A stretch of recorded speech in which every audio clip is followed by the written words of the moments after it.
I'm really pleased, honoured and delighted to introduce Professor Tim Dornan, who's our keynote speaker for this afternoon.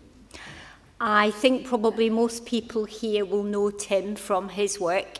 He's an endocrinologist. He studied medicine in Cambridge and Oxford and then did his Masters and PhD in education. And he's now Professor of Medical and Health Professional Education in Queen's, Belfast. Tim's theoretical work is he takes a very critical approach to qualitative methodologies. He's particularly interested in workplace learning, interprofessional learning, and humanism in clinical care. So he is a doctor who really is a very rounded person who has a great interest in many fields, and he's also a very accomplished musician as well.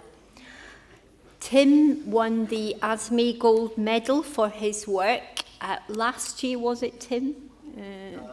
2 years ago.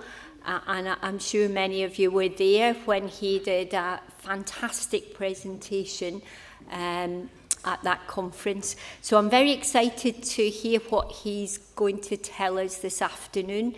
It's worth knowing that Tim's father was one of 7 children, and 6 of them actually studied medicine at Queen's in Belfast. So although his